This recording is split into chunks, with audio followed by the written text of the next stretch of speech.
I would just feel completely out of control. I would go to, restaurants and stores and just buy everything. I'm going to eat every bad thing I can think of. And I would just eat to the point where I would feel sick and keep eating. I was going to the hospital on a regular basis, and the endocrinologist was quite blunt with me and said, I don't know what else we can do for you. You're going to die if you keep doing this. I'm working and I'm sitting at home eating, and that's my whole life.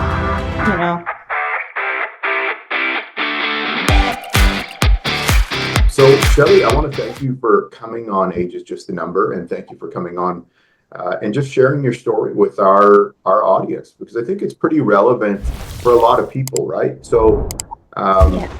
maybe let's start with that. How did we get to this point, right? So I met you at the UFE World Championships, and you're going on stage, but it wasn't always that way. No, definitely not. I never would have imagined that I would get to that point, actually. So I would say once I got to be in my late teens is when I started to gain weight. Okay, so maybe let's start with that. How do you manage that, or what does that look like? So for you're 19, 20 years old and you're starting to gain weight. Yeah. Okay, so I was in shape when I was younger, but once I got to my late teens, probably 17, 18, 19, I started to gain weight, and that's when I really started to get into the binge eating. Not as much at first, but that kind of grew over the years. So I started to gain some weight, and then once I got out of college, I got into situations where I was working 80-hour weeks. I was going to school. I was working, and that's when the binge eating really got out of control. And I went from being just a little bit overweight, kind of maybe a size 16, to being, like a size 3X, like almost 300 pounds. And then over the years, I did have a lot of up and downs where, I would start to get in shape and then gain weight back. I would get into situations where I would say, okay, I'm gonna be good. I'm gonna lose weight. I would eat well during the day. I would get into routines where I didn't have a lot of time to work out at that point. So it was mostly around eating. So I would eat well, but then things would get out of control. I was still doing the long hours at work. I had a lot of stress. And my problem was always that emotional eating. So I could eat well during the day, and then I'd come home at night and I would just binge. And I would binge to a point where I don't think anybody would ever have guessed. I would just feel completely out of control, where I would go to restaurants and stores and just buy everything. It wasn't just buying a little snack here or there, or having a little cheat meal. It was, I'm going to eat every bad thing I can think of. And I would just eat to the point where I would feel sick and keep eating. And that's how I gained that weight. So I got to a point where, my health was really getting worse and worse. I felt really bad about myself all the time. I didn't want to be overweight. I knew how to be in shape. I knew a lot about nutrition. It's something I've actually been interested in, all my life. So it's something I knew logically how to do. My problem was always the emotional part. Is I would just get to that point where I would feel completely out of control. So I kind of got to that point of, I don't know how to get to where I want to be, how to get back in shape. Right. And I was going to the hospital on a regular basis, having, chest pains and things like that. I was going to the doctors all the time. And, they were telling me at this point, you're in a state where you might die. At your worst, because I think this will put some things in perspective for people that are watching. So Yeah. we get to this point. This is at your worst now. Yeah. Do you remember what your blood pressure was? But my blood pressure would definitely get up like over 200 over Okay. Well, I mean, 100 and something. sure. So like 200 over 100, 120 that's pretty significant, obviously. Uh, Yeah. and so, okay, do you remember how much you weighed at that time? 293 pounds was the heaviest I was on the scale that I weighed in at. Okay. I don't know if I ever got higher than that, because once you get to that point, you kind of don't want to weigh yourself. You keep. Of course. And so you were 5'1", let's say 293, 295. And Yep. basically, for yourself, have come to rock bottom. The doctors are saying, look, you're going to die if we don't do something immediately and address this. Tried and failed, tried and failed, tried and failed, and kind of got to the point where you're not even trying. And then, Yeah. and then what causes this moment? I'm always interested to hear about what was that moment of epiphany from different people. Yeah. They say, it's got to stop here, or something's got to be different here as of this time. What was that for you? Yeah. It was, I would say, multiple compounding things. So I was going to the hospital. I'd been to the emergency room quite a few times. My doctor had referred me to an endocrinologist. She had done a bunch of tests and had found that I was pre-diabetic. So I knew that I had all of these health problems that were getting out of control. And the endocrinologist was quite blunt with me and said, I don't know what else we can do for you. You're going to die if you keep doing this. And that really hit me. And that, along with, I saw I was never going to get the other things that I wanted in life. So, I always thought I would have a family. Mm-hmm. And I was getting older. So we're talking, let's see, I'm 46 now. So I was probably 38 when these conversations were happening. Okay. Late into being 38, almost 39, I guess, or maybe 39. So I was looking at it going, if I don't do something, I'm never going to get married. I'm never going to have kids. I'm never going to get all these things that I want. I mean, I might even die before those things happen, but also I can't move. I can't do anything. So I was at a point where, for example, taking the garbage out, I live in an apartment building on the second floor. I would let my recycling and my garbage build up because it was an event to take out my garbage. To have to walk down 2 flights of stairs, walk up 2 flights of stairs. Right. It was hard to do those really basic things in life.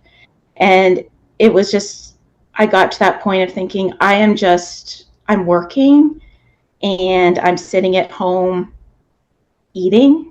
Mm-hmm. And that's my whole life, Sure. And that's not what I want.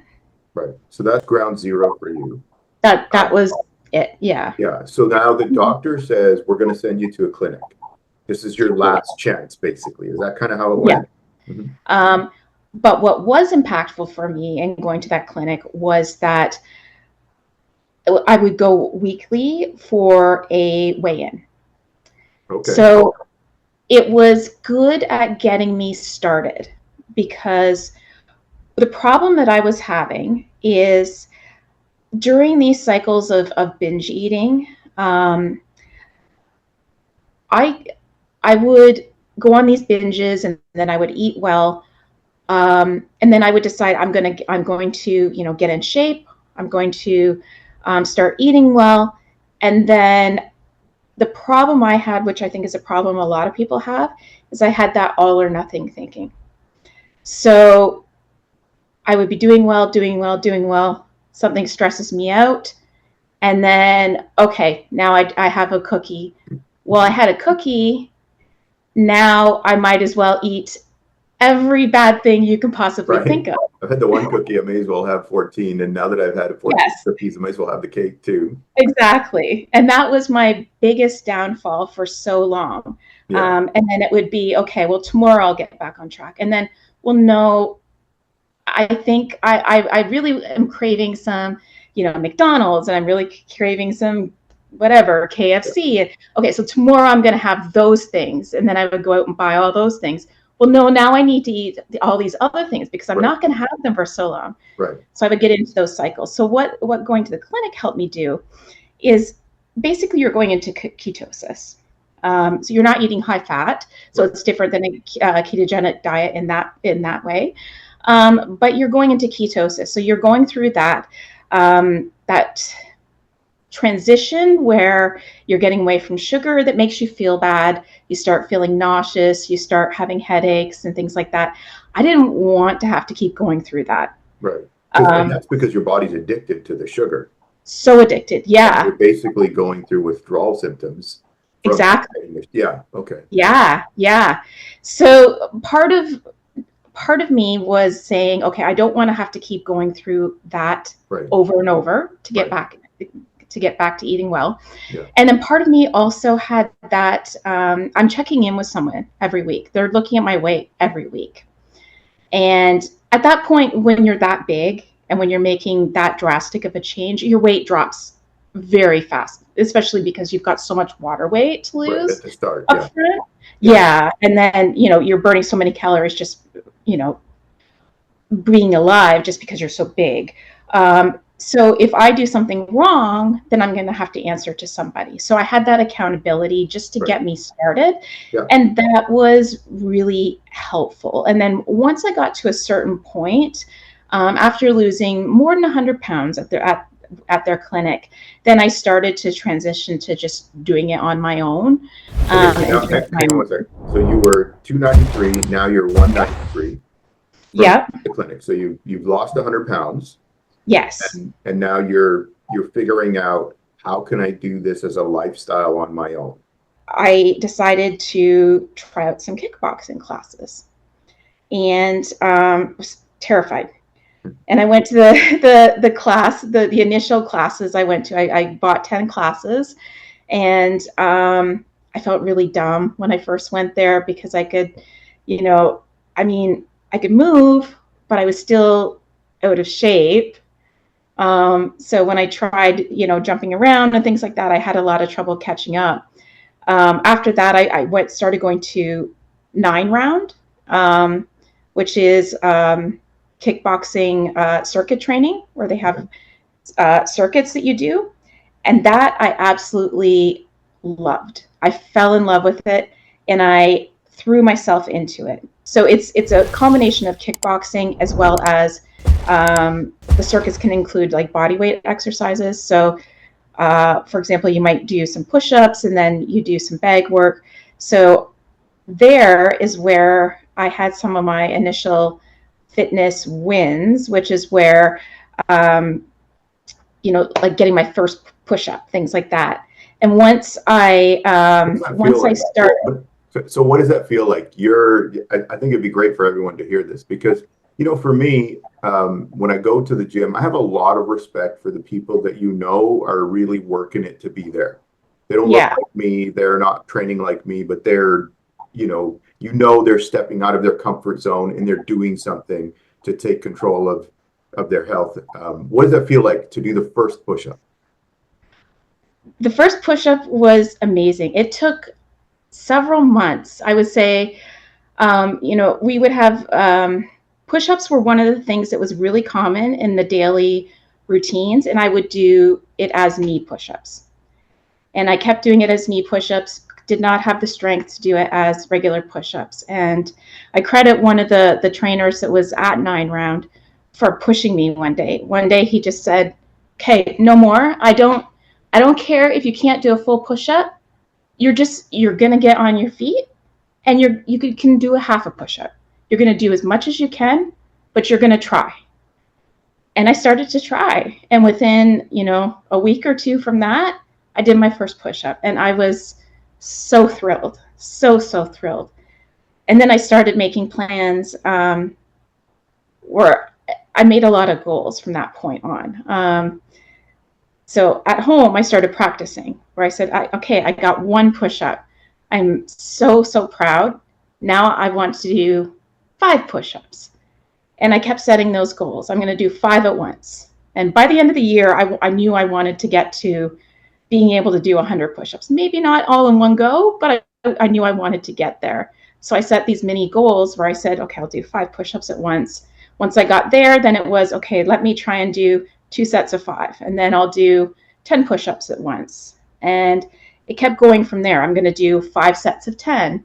And then once I would hit that goal, then I would say, okay, now I'm going to do, as long as it took me, I would say, okay, now I'm going to do, 6 sets of 10. And I worked up until I could do 101 sitting, not all at once, but, a bit at a time, like 10 at a time. Okay, but so in the course of a year, you went from I want to do 1 push-up to I'm doing 100 push-ups. Yeah. Sets of 10 or whatever, but at one time, essentially. At one time, I've gone from 0 to 100 in that 1 year. Yeah. Yeah. And I was really proud. About this. Yeah, we talk about this all the time on the channel is for people watching. I talk about just start, right? I think one of the biggest things that happen is, and I've done a short on this as well, that we get stuck in this all or none mentality. That either I'm going to the gym 6 days a week and I'm dialed right in on what I'm eating and everything I'm doing, or I'm not going at all. And that's what happens to people is because they start, like you said, you'd start. And then once you have a challenge, you just throw your hands up in the air. Well, I've done this. I may as well just drive this right off of the cliff, right? Yep. So where in all of this does, hey, I'm going to do a bodybuilding competition about, one about showing with a before and after. What is that class called also? Transformation. The transformation. So I'm going to compete in this UFE event and I'm going to compete in the transformation category. When do you decide to do that? So it was January 2020 when I said, okay, I'm going to start bodybuilding. And I joined up for a program with Erin Stern. She's a former Miss Olympia. And I went out, I did that transformation show, and I won second in that show. And I felt amazing after I did it. I was so scared to do it. So how many competitions have you done? I've done 3 at this point. Okay. So I did the Radical Body Transformations in June. Yeah. And then with Eufy, I did the Halloween Mayhem in October. And then I won first place at the Eufy Halloween Mayhem. And that qualified me for the Worlds for Eufy, which was 2 weeks later. So then, Okay. So it's been a whirlwind. So now for people that are watching, and I think we've given them a pretty good picture of how you got here, that it wasn't overnight and there were other issues that had to be dealt with and you had to work through some things. But if you had to say, what are 3 kind of takeaways that you take from this experience for yourself, and then maybe somebody else can listen to and be like, hey, I relate to that. I'm going to grab a hold of that. What would that be if you were to say, what are my 3 takeaways from this experience? Okay, so I would say one that's really important is that getting rid of that all or nothing thinking. So just knowing that, when you decide to do something, you're not always going to be perfect. And, if you have a tiny slip up, it's much better to just say, okay, I had this tiny thing happen. I'm not going to go completely off the rails. I'm just going to get right back on track and get right back to what I was doing. Because then it's just a small blip. It's not, you're not completely reversing everything that you did. So that would be probably the biggest. Right. Just own it and move forward. Yes, exactly. Yeah. Don't beat yourself up over it. Right. It doesn't mean that you're a bad person or anything like that. You just need to move past that. The second thing I think is ingraining new habits. So that was something that I had to spend a lot of time up front on. So when I think it goes for both the nutrition part as well as the exercise part. So, when I first started eating healthy foods, you don't want to. You want to eat the bad stuff. You want to eat the tasty stuff, and the bad, Sure. the healthy stuff seems unappealing at first. So there is a transition period where you have to force yourself to eat the things you don't want to eat. And then, as strange as it sounds, eventually you want to eat those things, and you change. Once you get those habits in place, you don't want to eat the bad stuff because you start to realize, and I'm saying bad in quotations, it's, Yeah.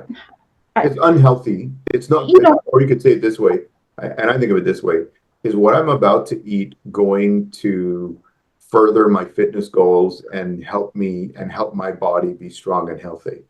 Exactly. Yeah. And is it going to make me feel good? And like you said, is it going to help me accomplish my goals, or is it going to set me back? And you start to want to eat those good things. I started craving cauliflower and things like that, as weird as that sounds, instead of, McDonald's or candy. And the same thing goes with the exercise. When you start out, you don't want to do that. Your body hurts, when you start to exercise after you haven't been exercising in a long time. You feel tired, you feel achy, you don't want to do it, and you just have to go through that period where you make it a habit. And I've gotten to that point with both the nutrition and with the exercise where it's just like waking up and brushing my teeth. I wake up, I brush my teeth, I go do cardio. At night, after work, I go to the gym, I lift weights. It's just what I do. I don't need to think about it.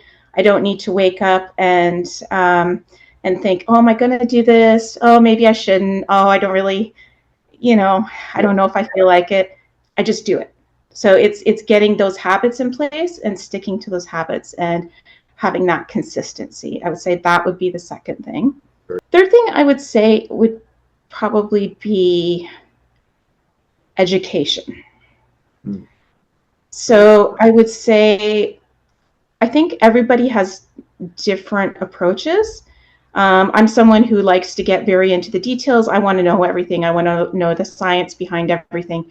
Not everybody wants to. So in those cases, maybe you hire a coach, maybe you hire a trainer, maybe, you get somebody to do that for you, but either learn, the best way to work out, to gain muscle, to lose weight, to, have that nutrition. Either you learn that yourself or get that education from someone else. You don't want to go down the path of, getting into the fads. And that was certainly something I did early in my life, just because the education wasn't readily available. Sure. Yeah. Well, thank you for joining me today and joining us today. Appreciate your time. For those of you that are watching, if you haven't, please take a sec and subscribe to the channel and give us a like on the video. Thank you for joining us today, and we'll see you next time.